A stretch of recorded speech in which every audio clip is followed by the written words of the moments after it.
Senhor presidente, querido senador Paulo Paim, Vossa Excelência há pouco falou da cerimônia de aniversário de 25 anos da Constituição de 1988, promovido pela Ordem dos Advogados do Brasil.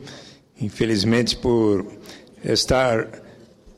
tendo que estar presente às reuniões da Comissão de Assuntos Econômicos hoje e de Direitos Humanos, não pude estar concomitante lá, mas quero aqui congratular-me com Vossa Excelência, com todos aqueles que, neste 5 de outubro, estaremos comemorando os 25 anos da Constituição de 1988. Senador Suprema, foi citado o seu nome, senador Oswaldo Sobrinho e Lídice da Mata. Muito bem. Com as devidas palmas que do estiveram público. lá. A nossa saudação ao presidente da UAB e a todos que participaram do evento, inclusive nosso querido presidente Luiz Inácio Lula da Silva, que também foi constituinte. Quero aqui também dizer que coloco este símbolo do Outubro Rosa em apoio à manifestação de todos que no Senado colocaram o nosso Senado como rosa hoje, para lembrar da importância da prevenção ao câncer de mama, sobretudo para todas as mulheres. 1 ano e 7 meses antes daquele 5 de outubro, fora convocada uma Assembleia Nacional Constituinte no bojo de um processo de transição para a democracia após 21 anos de governo do regime militar. O professor Dr. Dalmo de Abreu Dallari assinalou em entrevista à Rádio CBN, concedida no último sábado, 28 de setembro, que tive a oportunidade de ouvir, a importância desse momento. Disse o professor Dalmo Dallari: realmente foi um momento importante porque nós todos estávamos ainda no final de uma ditadura militar, bastante desgastada, e já havia uma conscientização a respeito da necessidade de um sistema democrático. E eu posso dizer isso porque circulava pelo Brasil como uma espécie de caixeiro viajante da Constituinte e comecei a perceber que isso estava produzindo efeitos. Aliás, é um aspecto que considero muito positivo, sobre o qual ainda no ano passado eu tive a oportunidade de falar num congresso realizado na Espanha, em Cádiz. Na cidade de Cádiz foi feita a primeira Constituição espanhola, exatamente há 200 anos. E para comemorar isto, eles convidaram juristas da Espanha, mas também da América Latina, da África, especialmente da África do Norte, que foi influenciada pela Espanha. E eu ouvi, prosseguiu Dalmo Dallari, muitos elogios à Constituição brasileira pelo seu caráter democrático, porque ela consagra os direitos humanos, tanto civis e políticos quanto econômicos, sociais e culturais. E vários, especialmente dos juristas do norte da África, perguntaram como foi que vocês conseguiram essa Constituição, e uma resposta que eu reiterei, foi por meios pacíficos. Foi através da discussão, através da divulgação de ideias e da efetiva participação do povo por meios institucionais. Isso eu achei muito importante dizer, frisou o professor Dallari, porque eles querem chegar a um resultado desses, mas eles não admitem divergências, eles praticam muita violência contra quem discorda, e esse não é o caminho. Eu acho que esse é um dos segredos, por assim dizer, do sucesso brasileiro. Nós caminhamos por via pacífica, houve diálogo, houve divergências, propostas foram feitas, algumas acolhidas, outras não, mas caminhamos. Assim, um ponto que é muito importante relembrar dentro da sua colocação é que, àquela altura, nós falamos sobre a necessidade de uma Assembleia Constituinte para fazer uma Constituição democrática que fosse o reflexo da vontade do povo. E, entretanto, lideranças políticas nacionais eram muito resistentes a isso, especialmente grupos oligárquicos. E foi então que se colocou uma opção, ou fazer uma Assembleia Constituinte exclusiva, isto é, o povo elegeria Constituinte exclusivamente para fazer a Constituição. Terminada essa tarefa, esse trabalho acabaria o mandato deles. Mas, em oposição a isto, então, esses oligarcas e políticos tradicionais quiseram que se elegesse um Congresso Nacional, incluindo senadores e deputados com poder constituinte. Então, fariam uma Constituição e depois continuariam no exercício do mandato. Fecha aspas para as palavras do professor Dalmo Dall'Aria. Prossigo, então. A Assembleia Nacional Constituinte foi composta por 559 parlamentares, sob a presidência do deputado Ulisses Guimarães, no estado de São Paulo. Na primeira sessão ordinária, além da eleição do deputado Ulisses Guimarães, que obteve 425 votos, contra 69 votos dados ao deputado Lisânias Maciel, do Rio de Janeiro, e 28 votos em branco, ficou decidido que os senadores de 1982 também integrariam o conjunto de constituintes. Os constituintes foram divididos em 8 comissões temáticas e uma comissão de sistematização, sendo que cada uma possuía 3 subcomissões temáticas.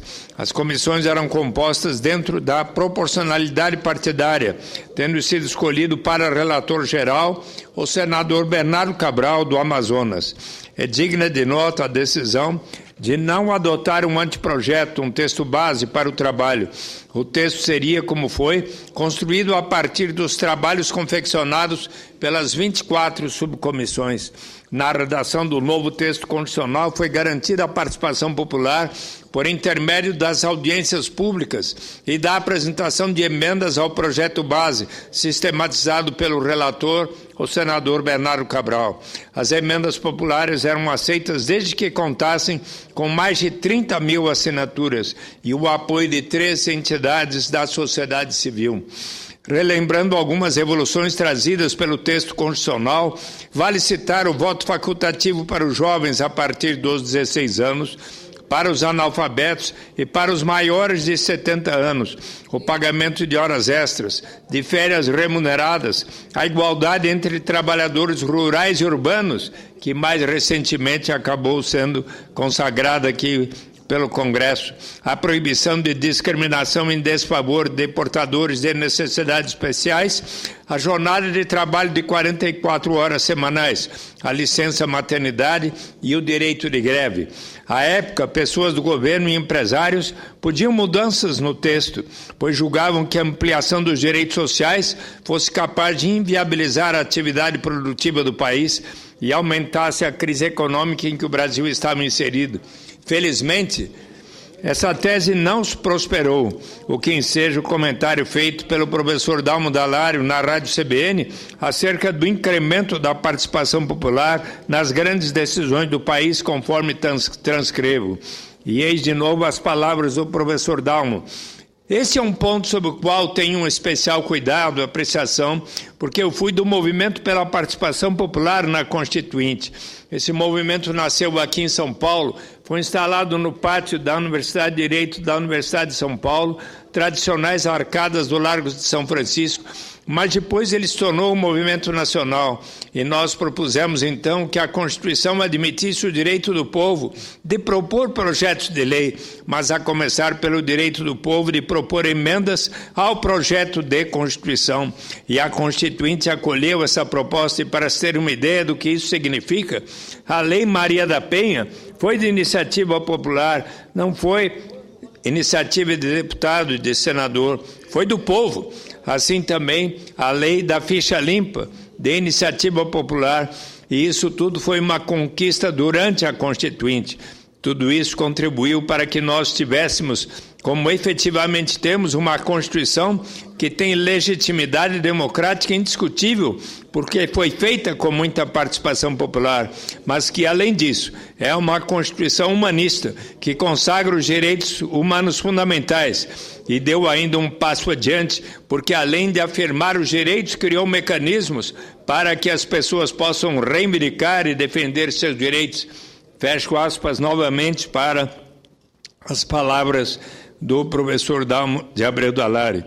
E é bom que se tenha presente a garantia concedida pela Constituição aos direitos dos índios, conforme foi hoje lembrado na Comissão de Direitos Humanos, onde havia a participação de mais de 120 índios e também representantes de quilombolas que ali ressaltaram no diálogo com a presidenta Maria Augusta da FUNAI o artigo 231 da Constituição, que reconhece aos índios os direitos originários sobre as terras que tradicionalmente ocupam, competindo à União demarcá-las, proteger e fazer respeitar todos os seus bens.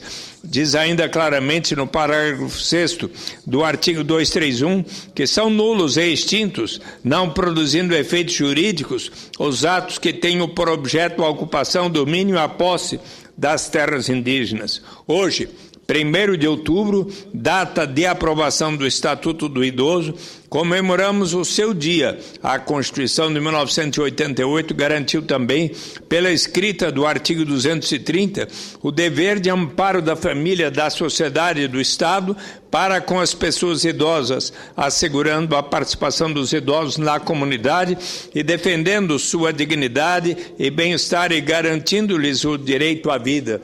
Ainda hoje, na Comissão de Assuntos Econômicos, por parecer favorável que dei ao projeto do senador Álvaro Dias, com emendas do senador Paulo Paim e do senador Círio Miranda, foi aprovado a diminuição da idade de 65 para 60 anos, da possibilidade de os idosos utilizarem o transporte coletivo nos municípios e também intermunicipais e interestaduais.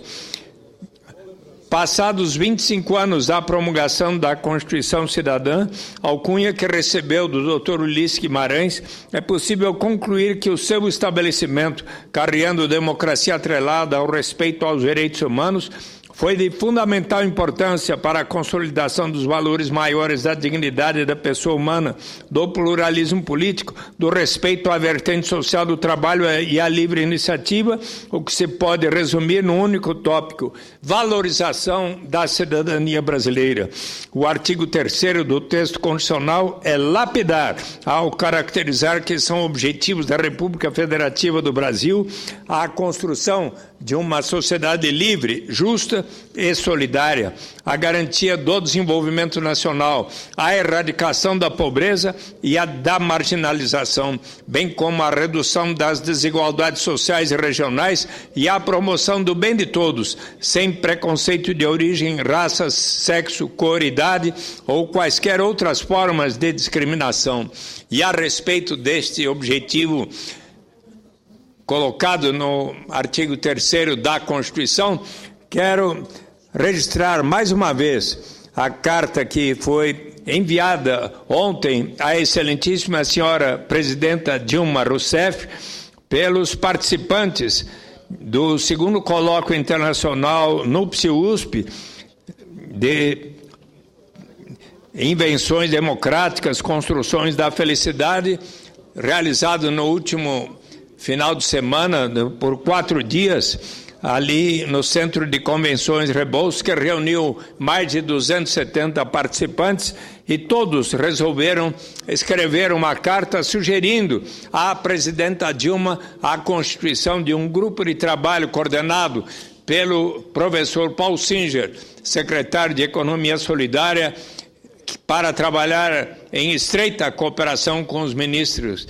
Tereza Campelo, do Desenvolvimento Social, Marcelo Neri, da Secretaria de Assuntos Estratégicos, para pensar como será aplicada a Lei 10.835 de 2004, que prevê a instituição por etapas de uma renda básica de cidadania como um direito inalienável de todo cidadão, inclusive dos estrangeiros há 5 anos ou mais residentes no Brasil, a receberem uma renda básica suficiente para atender às suas necessidades vitais como um direito à cidadania e de sermos participantes da riqueza comum de nossa nação. Sobre o que se espera da Constituição para o futuro, é bom ouvir o que nos diz o professor Dalmo de Abreu Dallari.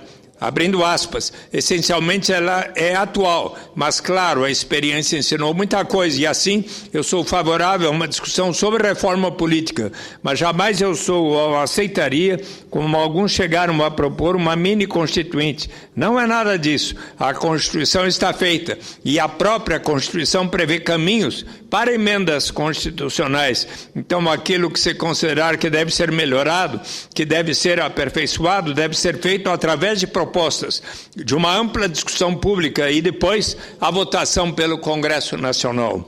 Esse é o desafio que a população espera de nós, que façamos as mudanças constitucionais de fundo, tornando a atuação dos detentores diretos do poder, presidente da República, governadores, prefeitos, senadores, deputados federais, deputados estaduais, vereadores, juízes, desembargadores, ministros dos tribunais superiores, partidos políticos, cada vez mais transparente aos olhos do cidadão comum. Não é por acaso que tenho defendido aqui como senador, ao longo desses meus anos de parlamentar, a transparência em tempo real das doações recebidas por candidatos e partidos, cuja informação, não tenho dúvidas, deve chegar ao conhecimento do eleitor antes do pleito eleitoral e não, como previsto pela atual legislação, meses após a eleição. Por isso, apresentei o projeto de lei do Senado 280 de 2012, exatamente para instituir a prestação de contas em tempo real pelos candidatos, partidos e coligações durante as campanhas eleitorais. A matéria se encontra na Comissão de Constituição e Justiça, aguardando designação de relator, e eu aguardo que o senador Vital do Rego, presidente da CCJ, possa logo designar o relator. Nessa linha, assinei como primeiro signatário a proposta de emenda à Constituição 280 de 2012, que prevê a realização de eleições diretas internas no âmbito de todos os partidos políticos para a escolha de candidatos aos cargos eletivos. Essa proposta de mudança constitucional é de fundamental importância para assegurar a escolha democrática interna dos que serão os representantes do povo, afastando a política do caciquismo, que tanto mal faz ainda a nossa sociedade. A PEC 280 de 2012 encontra-se na CCJ, também aguardando designação de relator. Como último exemplo, de entrada ainda no ano de 2005 da PEC 73, que institui o referendo revocatório dos mandatos do presidente da República, do vice-presidente, senadores e deputados federais. O chamado recall precisa ser instituído para possibilitar que o povo avalie o trabalho dos seus representantes ainda durante o exercício do mandato e não somente a cada eleição. Sobre a mudança constitucional que vai permitir o fim do voto secreto nas casas legislativas, desejo externar minha firme intenção de defender a promulgação da PEC número 43 de 2013, já aprovada na Câmara dos Deputados. Esta PEC, querido senador Paulo Paim, tem por finalidade abolir a votação secreta de todas as proposições, conforme indicação de Vossa Excelência, ou de decisões, qualquer tema, qualquer proposição, indicação ou decisão tomada pelos parlamentares, tudo tem que ser feito às claras aqui no Congresso Nacional, pois o eleitorado tem o direito de saber como vota o seu representante em toda e qualquer situação. Não fosse assim, não viveríamos numa democracia representativa tão bem estabelecida pela Constituição Federal de 1988. Por fim, é bom saudar os 25 anos da Constituição Federal. Ela não é e não pode ser apenas uma folha de papel, um livro, mas é sim o pilar central de nossa legislação que tanta evolução social e econômica tem permitido ao nosso país. É muito bom poder comemorar os 25 anos da nossa Constituição Cidadã. Salve a Constituição de 1988. Peço ao senhor presidente que seja inserido na íntegra, com todas as assinaturas até coletadas, a carta à excelentíssima senhora presidenta Dilma Rousseff, proveniente do resultado do colóquio internacional NUPS-USP mencionado, e que gostaria que pudesse aqui ser inserido na íntegra, já com todas as assinaturas que passam de mais de 170 aqui, mas existe a possibilidade de toda e qualquer pessoa que se interessar poder acessar na minha homepage, que diz http://www.senado.leg.br/Eduardo Suplicy. Podem acessar e lerem essa carta na íntegra e, se quiserem, apor a sua assinatura, inclusive no sítio eletrônico da página eletrônica da NUPSI, também está ali a possibilidade de as pessoas poderem assinar este papel. Quero, finalmente, senhor presidente, aqui recomendar ao reitor João Gradino Rodas, da USP, que possa atender aos reclamos e observações, reivindicações de todos os estudantes e professores do campus da USP Leste, que tem tido dificuldades, inclusive de problemas ecológicos que ali aconteceram, e é muito importante se resguardar e prover aos estudantes, funcionários e professores da USP Leste de São Paulo, um campus tão importante naquela região de nossa grande metrópole, para que ali possam bem se desenvolver os estudos de administração pública, de administração de empresas e de ciências humanas e todos os demais que lá são objeto de ensino, de pesquisa e desenvolvimento. Muito obrigado, senhor presidente Paulo Paim.